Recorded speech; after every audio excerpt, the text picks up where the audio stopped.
માંગરોળ નગરપાલિકા ફાયર સેન્ટરના કામ માટે તેમજ માંગરોળ શહેરના વિકાસ માટે ગુજરાત સરકાર દ્વારા ગ્રાન્ટ મંજૂર કરવામાં આવી છે, જે કામનું ખાતમુહૂર્ત ધારાસભ્ય દ્વારા કરવામાં આવ્યું હતું।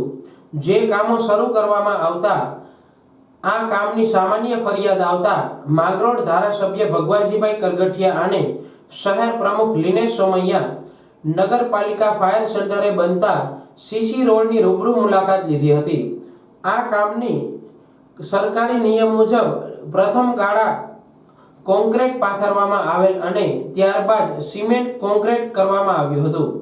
સરકારી નિયમ મુજબ 6 ઇંચની ભરતી કરવાની હોય તે મુજબ નિયમસર અને સારું કામ કરવાની સૂચના આપવામાં આવી હતી। આજ રોજ માંગરોળ નગરપાલિકા દ્વારા ફાયર સ્ટેશનની અંદર જે સીસી રોડનું કામ ચાલી રહ્યું છે એને જોવા માટે શહેર ભાજપ પ્રમુખ નિલેશભાઈ અને અમારી ટીમ દ્વારા આજે નિરીક્ષણ કર્યું। ખૂબ સારી રીતે કામ થઈ રહ્યું છે।